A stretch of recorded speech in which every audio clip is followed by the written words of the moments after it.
So the first thing that I was thinking was, I read that Andrea Chalupa, the screenwriter, she sort of really initially struggled to sell a story that people were sort of telling her, no movie had ever covered, no one had heard of this story before.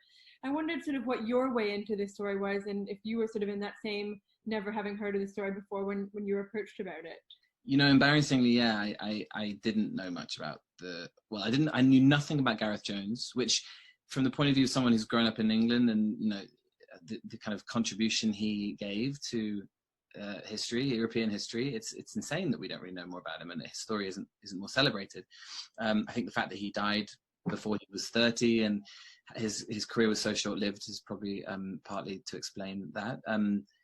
But more embarrassingly was my lack of knowledge about the Holodomor, for sure. And in school we learn an enormous amount about the Holocaust, and it's recognized internationally as the genocide and the horrific crime that it was. And the Holodomor isn't recognized in the national community as genocide. A lot of countries still refuse to make that acknowledgement.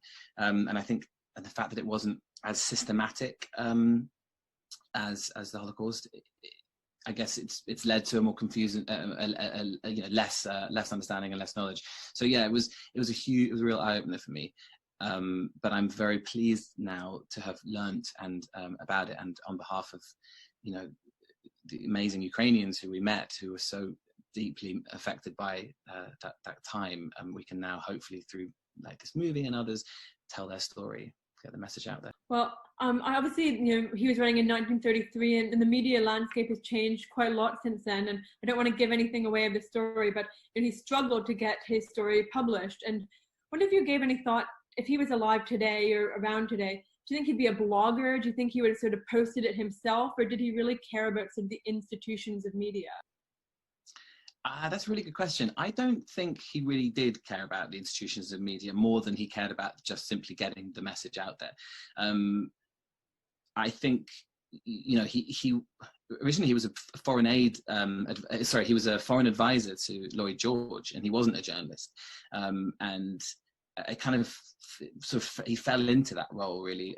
He managed to somehow bargain his way onto the Richthof and Hitler's plane, and was one of the very few journalists from the West to interview Hitler in his kind of ascendancy. Yeah, I mean, it's a good question where he would have sat in the modern world of journalism. I think he was probably, he was a proper old school hack. Like he would have just gone out there and done it his own way, and whatever means he had to get his message out there and essentially blow the whistle. He was a proper whistleblower. I mean, perhaps he was more of a kind of Snowden-like character, because at that point in time everyone was really wanting to believe in the communist experiment. It was incredibly profitable. The West was still recovering from the crash of 29, and they were all looking for some way out, and Stalin seemed to have the answer. So yeah, I mean, I don't know whether even Gareth would have even described himself as a journalist. I don't know. It's an interesting question, but probably any means possible. That makes sense. Now, one of the reviews that I read sort of noted that it almost is sort of a warning about the risks of fake news, the film. And I wondered if while you're making it, if you're sort of so aware of the relevance that it would have to what was happening in media today, or that was sort of an afterthought or realization. Yeah, no, that was very, very present in the conversations around the film. We shot this in early 2018, so Brexit had happened, but we were kind of in that moment when a lot of governments, a lot of Western governments, countries were sort of sliding into that populist right, and there was as there still is, there was a real current of fear and uncertainty and confusion as to what was happening, and more and more those governments, those countries, you saw basically totalitarian regimes taking hold of truth, of the media, and manipulating truth in order to maintain their stranglehold on power. And it unfortunately is still going on today, and more. So we were very acutely aware of the relevance of the story, and how kind of unnervingly, chillingly pertinent it was, which kind of made it, you know, all the more exciting to making this movie, and we felt vindicated to making it. Most evenings we'd spend with Agnieszka, who's an amazing mind, powerful kind of thinker, real conversationalist, loves to debate. We would usually end up in a hotel bar with a bottle of vodka and some herring, you know, having fierce debates about the state of the world in light of, you know, our film, and how sad that the lessons of the 1930s hadn't really been learned, and we were still repeating history. So very aware of the relevance, and also hopeful that, you know, stories like this should be told, and hopefully maybe there are future Gareths out there who might be inspired by this film to go out and, like he did, you know, find the truth and you know, get pay the price for the greater good. Sure. And of course, you know, Gareth was a real person, and I wonder how intimidating it is as an actor to take on telling the story of a real person. And I also wonder what his family have sort of made of the film, and if there's anyone who's still alive who knew him, and what their sort of response was. Yeah, we had some amazing help from the family. They've compiled a resource on the internet, which is all of his notebooks. As I say, he was known to be furiously writing the whole time, and they put together this website where you have all of the, you know, first-hand accounts of his kind of contemporaries and fellow journalists, but also his own writings, letters. So, and I think generally they were happy. I don't think anyone is alive who, you know, lived at the same time as Gareth and remembers him firsthand, but through the letters we were able to kind of get a sense of the man beyond the legend, and, you know, the kind of the media version of Gareth. One of the most, it was funny reading through the letters, I found an account from, I think it was a great aunt, who said that, you know, when he came back from his one of his trips, he would fall on the kitchen floor with the children, his nieces and nephews, and roll around like, you know, like a puppy. And for all the kind of academic, literary, more cerebral research we did, and the reading around the sort of history of the time, that was actually one of the most important pieces of research, because it allowed us a sort of new angle to him, a more boyish, more kind of slightly more naive, youthful quality, which we really lent into and allowed sort of permeate the character.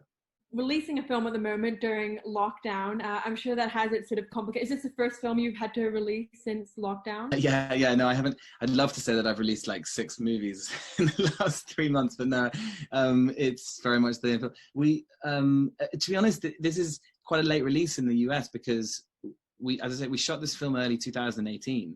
So, you know, it's been a long process, you know, over various kind of territories.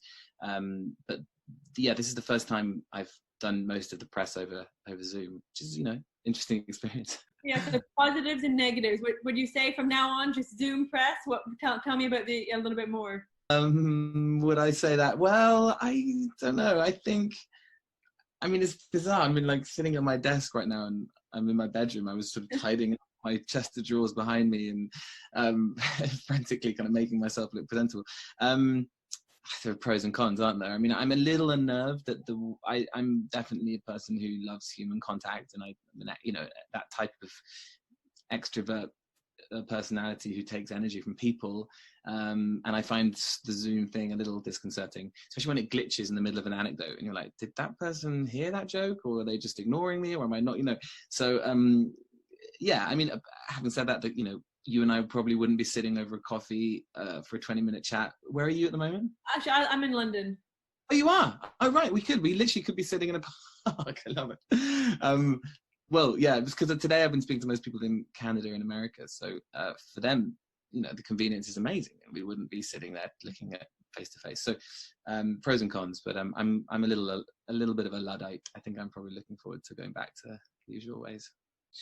So as we're sort of, you know, in lockdown and we're all imagining, you know, the outside world, I wonder if you could sort of take us on a bit of a trip around the world to sort of where you traveled to film this, some of the locations. Take us on that journey.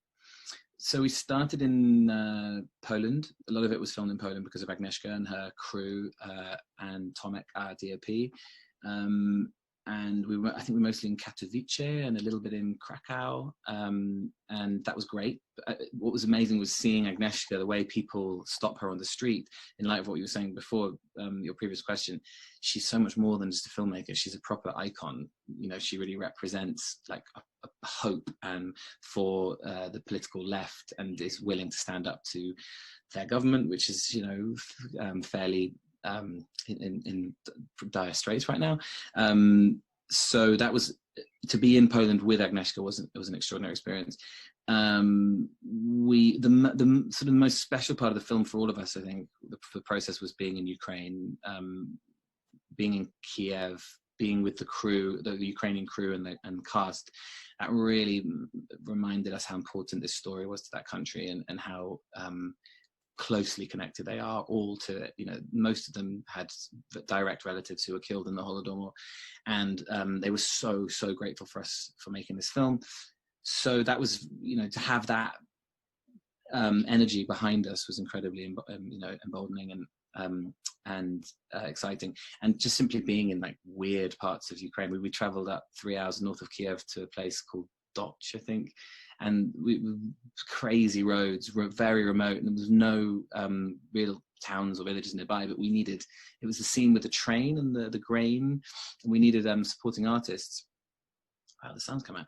And in order to fill this scene, the production had to go out to the local villages and ask various farmhands and laborers, people who worked on the land, if they would come and be extras. So the scene when you're kind of seeing those incredible faces of like, you know, the babushkas and the old Ukrainian peasants are all literally from the local town.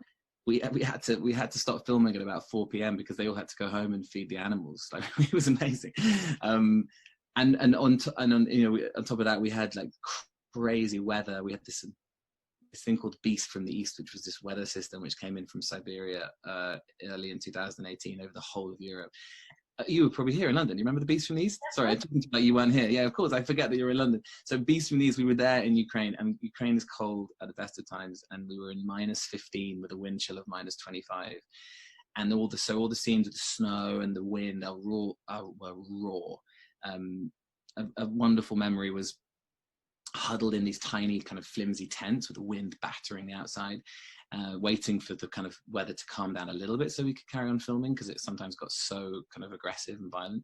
We had to stop, and we'd all be sitting there in silence like penguins in our kind of thermals, my battery powered thermals, which I had on, and Agnieszka would be there with like 4 kind of ski jackets and hats and scarves. You could hardly see her face, sitting there huddled by the monitor. We'd all be in silence.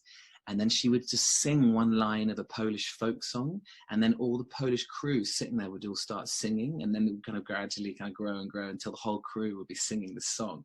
It was magical, and I obviously had no idea what the song was, but just surrounded by this amazing, it was very beautiful, very poignant. It was, yeah. So that was a very special time. And then we finished off in Scotland, filming in Edinburgh for the Welsh section. You might ask why we didn't film in Wales, and that was a question for people more important than I was, but yeah, it was a nice place to end for me, obviously a bit more local. Well, I think unfortunately we're perhaps out of time. I just rambled on, and no, not at all. I got very easy, but thank you very much. Pleasure, thank you. I really appreciate it, and thank you for doing this over video. You know, we really appreciate it. Not at all. Next time it'll be over a cup of tea, I'm sure. Perfect. Okay. Take care. Thank you very much.